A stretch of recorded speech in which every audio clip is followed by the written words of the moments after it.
छठे झारखंड विधानसभा का पहला विशेष सत्र चला। आज 9 दिसंबर से चलने वाले विशेष सत्र का अंतिम दिन रहा। बता दें कि अंतिम दिन सदन में कई सारे महत्वपूर्ण विषयों पर चर्चा हुई, जिसमें पक्ष और विपक्ष दोनों ने अपना अपना तर्क रखा। कई सारे नए विधायक भी क्षेत्र से चुनकर आए हैं। सभी लोगों ने सदन में उठाए गए मुद्दों पर अपना अपना तर्क प्रस्तुत किया। देखिए आज किन किन मुद्दों पर विशेष रूप से चर्चा की गई। इतनी दृढ़ निश्चय है, उसका प्रतिबिंब इस अनुपूरक मांग पर दिखाई पड़ता है। सरकार का लक्ष्य है कि समाज के अंतिम व्यक्ति तक कैसे विकास की धारा पहुंचे, उसको लेकर हमारी सरकार कटिबद्ध है, प्रतिबद्ध है।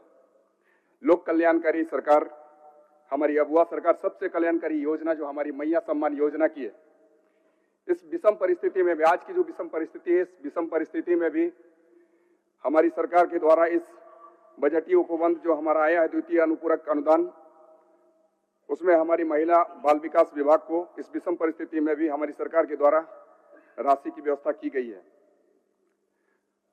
इस मैया सम्मान योजना के बारे में कोई टीका टिप्पणी करना कहीं ना कहीं बेईमानी होगी।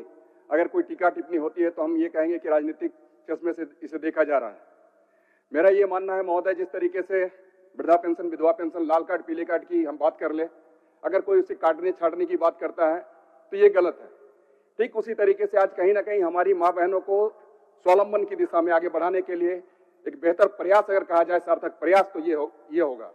हमारी बहनों के लिए कॉपी, कलम, किताबें खरीदना, साथ साथ में हमारी माँ बहन जिस तरीके से दैनिक खर्च के लिए अपने भाइयों के आगे हाथ फैलाती है, अपने पिता के पास हाथ फैलाती है, अपने बेटे के पास हाथ फैलाती है, तो ये उसे फैलाने की आवश्यकता नहीं पड़ेगी, ऐसा हम समझते हैं। कल सदन में माननीय वित्त मंत्री द्वारा प्रस्तुत वित्तीय वर्ष 24-25 के द्वितीय अनुपूरक व्यय विवरणी का अध्ययन किया और पाया, अध्यक्ष महोदय, राज्य के वर्तमान हालात से उस अनुपूरक बजट का कोई तारतम्य नहीं है। राज्य की दिशा दशा दूसरी ओर, अब बजट में मांग दूसरी ओर। मैं इसको अध्ययन कर रहा था, अध्यक्ष महोदय, मैं सोचा हो सकता है सरकार हाल ही के चुनावी घोषणा जो किया है, हो सकता है उस दिशा में कुछ कार्रवाई किया हो, उसके लिए कुछ बजट अलॉट करने का काम किया हो, लेकिन वो भी सिफत में देखा कि 0-0। और यह अनुपूरक बजट के औचित्य पर ही यह सवाल उठाता है, अध्यक्ष महोदय। मैं देखा कि चुनावी घोषणा पत्र में भी इन्होंने जो जो वादा किया, उस दिशा में भी इस बजट में कहीं वो दिखता नहीं है, अध्यक्ष महोदय।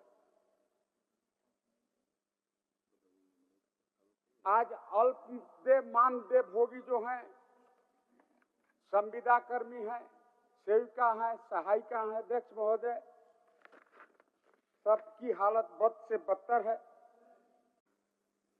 कुछ एक सदस्यों ने चर्चा में भाग लेते हुए कहा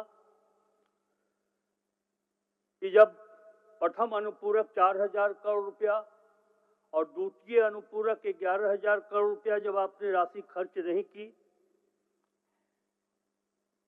तो फिर ये सेकंड सप्लीमेंट्री का औचित्य क्या है? और एक चीज सभी माननीय सदस्यों को जानना होगा कि झारखंड राज्य में हर 5वां वर्ष चुनावी वर्ष होता है। ऐसा नहीं कि 2024-25 में पहला चुनावी वर्ष का सामना हमें करना पड़ा है। 2019 में भी, 2014 में भी, 2009 में, 2005 में, 2000 में। और चुनावी वर्ष में सभी को पता है कि लगभग लोकसभा का भी चुनाव होता है और विधानसभा का भी चुनाव होता है, और दोनों चुनावों में लगभग 5 महीने आदर्श आचार संहिता में निकल जाते हैं। सरकार चाहकर भी आदर्श आचार संहिता के पालन के कारण नई योजनाओं को क्रियान्वित नहीं कर सकती, और ऐसी परिस्थिति में इसका असर रेवेन्यू एक्सपेंडिचर पर पड़ता है और रेवेन्यू जनरेशन पर भी पड़ता है महोदय। ये कोई नई बात नहीं, फिर भी आप देखेंगे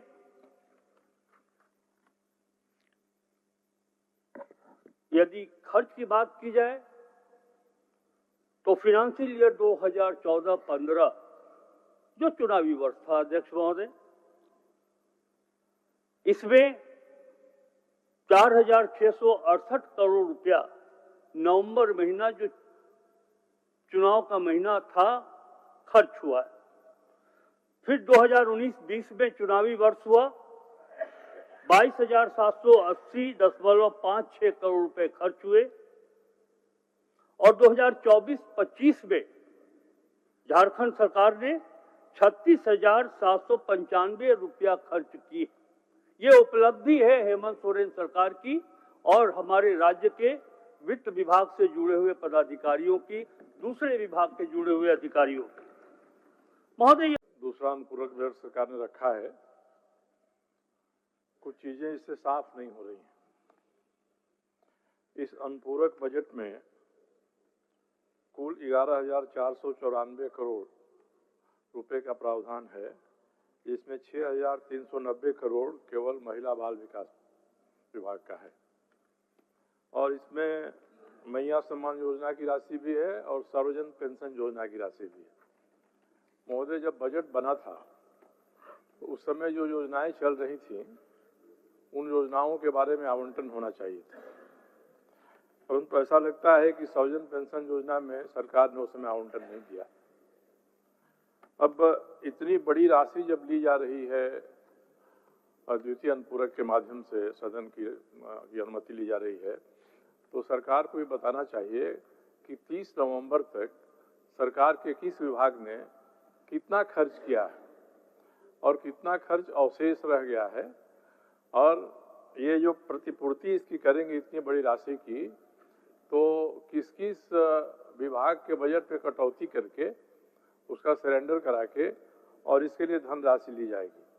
दूसरा महोदय, आप पहले पिछले साल बजट के समय भी कहा गया था कि सरकार ने कोई नया ऋण नहीं लिया है। अब बजट के समय में 7,056 करोड़ रुपए का प्रावधान रखा गया था कि ब्याज संदाय में ऋण पेमेंट में खर्च होगा। अब इस अनुपूरक के माध्यम से फिर 112 करोड़ रुपया दिया जा रहा है कि हम सूद के रूप में लौटाएंगे। तो जब कर्ज लिया ही नहीं जा रहा है और पिछले के जो कर्ज थे उनके बारे में एस्टीमेट बजट में रख दिया गया था, तो फिर 112 करोड़ की खर्च करने का महोदय औचित्य क्या है। इसी तरह से ऊर्जा विभाग में एक बड़ी राशि खर्च हो रही है। 2,577 करोड़ रुपए का प्रावधान ऊर्जा में रखा गया है महोदय, और ऊर्जा विभाग में कौन सी ऐसी नई योजना आई है और क्या ऐसा नया जोड़ा जा रहा है, क्योंकि जितने भी नगर हैं उन नगरों में स्ट्रीट लाइट जितनी लगी हुई है, एक स्ट्रीट लाइट नहीं जल रही है। EESL नाम की एक कंपनी गतिरोध का पूरा सेशन संपन्न हुआ और आपने देखा दो महत्वपूर्ण चीज़ था। एक तो तृतीय अनुपूरक बजट का भी पास होना था और महामहिम राज्यपाल का जो अभिभाषण था, जिस अभिभाषण में पूरी संकेत था कि आगामी 5 साल में हमारे माननीय हेमंत सोरेन जी के सरकार ने जो रोड मैप बनाए हैं उसका सूचना भी राज्यवासी को और लोगों को देने का काम किया। इस पर भी लोगों ने अपेक्षित सुझाव दिया, इसको और बेहतर बनाने के लिए सुझाव दिया और लोगों ने सहर्ष स्वीकार किया जो भी सुझाव नियम